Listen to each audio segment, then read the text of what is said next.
हर बलिदान को तिरंगा नसीब नहीं होता, हर शहादत को मिट्टी का आंचल नहीं मिलता। कई शेर परदेश में गुमनाम सो जाते हैं, कई शेर परदेश में गुमनाम सो जाते हैं, मगर उनके सीने में मरते दम तक हिंदुस्तान बसता है, हिंदुस्तान बसता है। लेडीज एंड जेंटलमैन, जय हिंद। भाई और बहनों, हर योद्धा को रणभूमि में बंदूक से लड़ने का अवसर नहीं प्राप्त होता। कुछ ऐसे भी शूरवीर होते हैं जो गुमनामी में अंधेरों से लड़ते हैं। एक ऐसा शूरवीर जिसने अपने शौर्य से देश के लिए कुछ ऐसा कर दिखाया कि इतिहास के पन्नों में उसे ब्लैक टाइगर के नाम से जाना गया। एक ऐसा योद्धा जिसने पाकिस्तान के कई नापाक इरादों को ध्वस्त किया, 20,000 से ज्यादा लोगों की जान बचाई, पर वो कभी हीरो नहीं बन पाया, कभी उसके नाम पे तमगे भी नहीं दिए गए, कोई शौर्य गाथाएं भी नहीं गाई गई।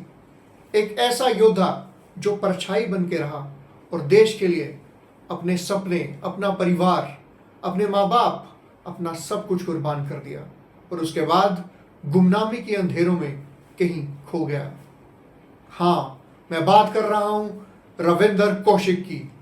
एक ऐसा योद्धा जिसकी शौर्य गाथा आपके रोंगटे खड़ी कर देगी, एक ऐसी वीर गाथा जो आपके खून में उबाल और आपकी आंखों में नमी ला देगी। भाई और बहनों, ये कहानी है ब्लैक टाइगर की। इस कहानी की शुरुआत होती है 1952 में श्री गंगानगर, राजस्थान में। रविंदर बचपन से ही एक थिएटर आर्टिस्ट थे। उनकी आवाज, उनकी एक्टिंग और उनकी वो शख्सियत उन्हें बाकी लोगों से काफी अलग बनाती थी। लेकिन तब किसी को क्या पता था कि उनकी इसी हुनर की वजह से एक दिन वो दुश्मन की सरजमी पर जा पहुंचेंगे। ऐसा माना जाता है कि 1970 के दशक में एजेंसियों की नज़र रविंदर कौशिक पे पड़ी और तब ये प्लान बनाया गया कि इनको पाकिस्तान भेजा जाए। रविंदर कौशिक एक ऐसा नौजवान जिसमें देशभक्ति की भावना थी। वो अपने थिएटर एक्ट्स में भगत सिंह और बाकी क्रांतिकारियों का अभिनय करता। उसके अंदर का वो जोश, वो देश प्रेम की भावना, देश के लिए कुछ मर मिटने की भावना थी। लेकिन उसको नहीं पता था वो किस फील्ड में जा रहा है। उसकी जिंदगी बदलने वाली थी। लेकिन रविंदर कौशिक ने एक भी पलक नहीं झपकाई और देश के लिए अपना परिवार, अपने सपने, अपना धर्म, अपना नाम तक छोड़ दिया। और अब रविंदर कौशिक एक नई दुनिया में कदम रखने जा रहा था। अब रविंदर कौशिक को पाकिस्तान भेजने की तैयारी शुरू हुई। ऐसा माना जाता है ओपन सोर्स इंफॉर्मेशन द्वारा कि रविंदर कौशिक ने उर्दू की जानकारी प्राप्त की, इस्लाम के कई तौर तरीके सीखे और यहाँ तक कि उनका खतना भी किया गया ताकि वो कहीं पकड़े ना जाएं। भाई और बहनों, किस तरह की तैयारी उनकी हुई होगी और किस मानसिकता से उन्होंने अपने देश प्रेम की भावना से अपने आप को तैयार किया होगा।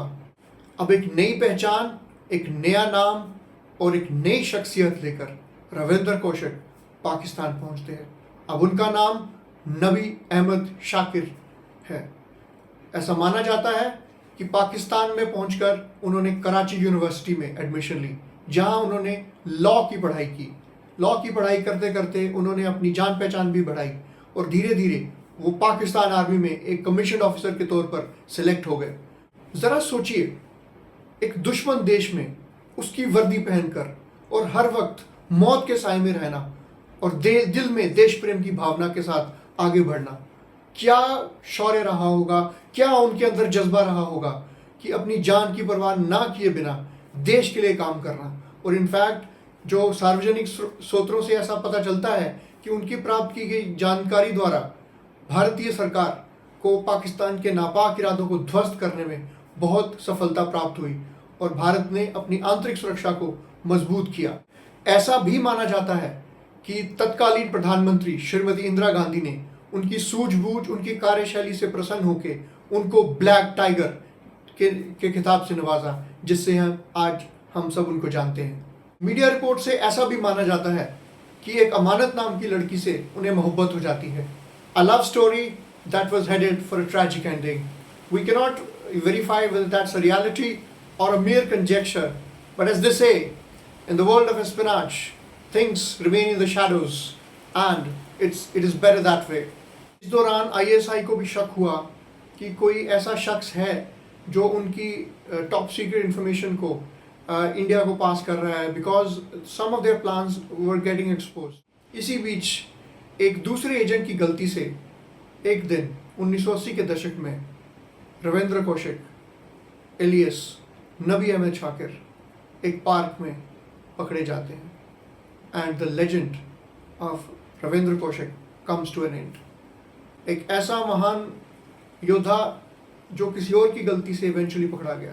पाकिस्तान के हुक्मरानों को ये बहुत बड़ा झटका था कि किस तरह से एक फॉरेन एजेंट हमारी आर्मी में इन्फिल्ट्रेट कर गया, और उन्होंने काफ़ी कोशिश की कि उससे कुछ इन्फॉर्मेशन निकाली जाए, पर और उनको पाकिस्तान की अलग अलग जेलों में रखा गया. रविंद्र कौशिक पे बहुत यातनाएं की, इलेक्ट्रिक शॉक्स दिए, उनके नाखून तक निकाल लिए गए, उनको बर्फ़ की सीलियों पे लिटाया गया, उनको खाना तक नहीं दिया गया, काल कोठरी में बंद किया गया, सॉलिटरी कन्फाइनमेंट, को साइकोलॉजिकल टॉर्चर किया, सोने नहीं दिया गया, हर तरह का जो मानसिक शारीरिक शोषण हो सकता था वो उनका किया.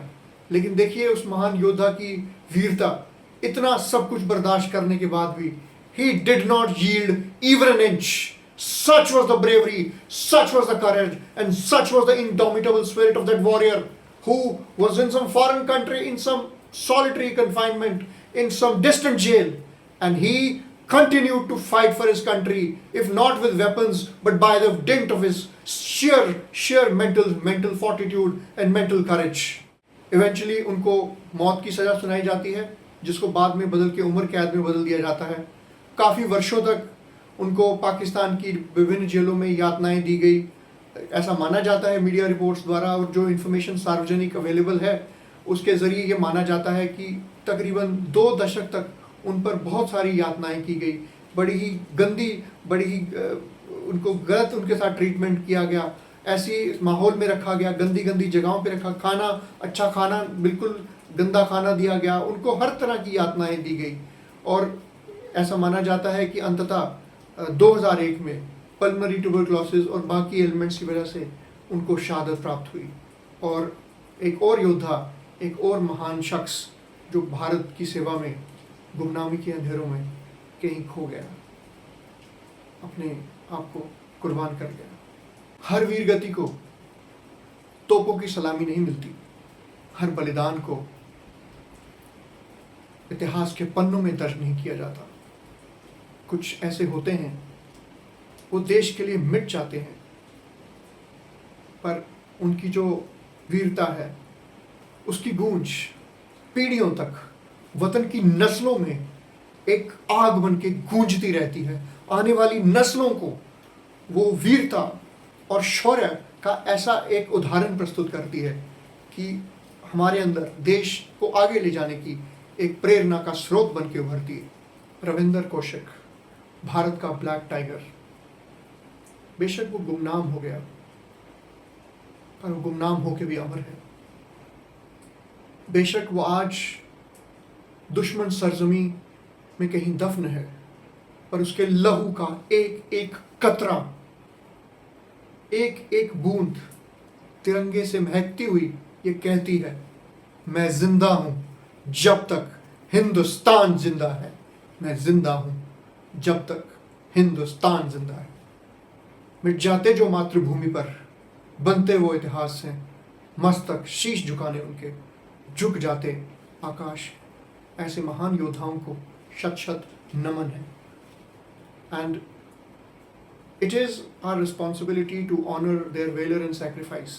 ऐसे योद्धा जो गुमनामी में आते हैं और गुमनामी में ही चले जाते हैं, इनकी शहादत से हमें ये प्रेरणा लेनी चाहिए कि कैसे हम इस महान देश को और महान बनाएं. How can we make this greater country of ours even greater and take it to the heights of glory and reclaim the lost pride, the place that India deserves in this whole wide world, in the global high table. India deserves to stand, and the contribution, the sacrifices of these great warriors should not go in vain.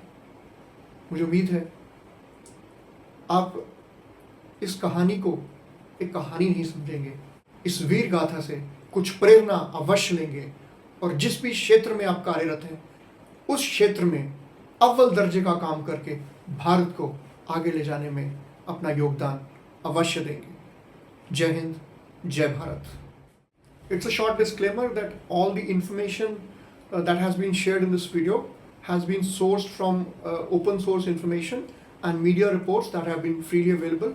Due diligence has been exercised not to share anything that is prejudicial to the interests of the Government of India and any of its agencies and organizations. Jai Hind.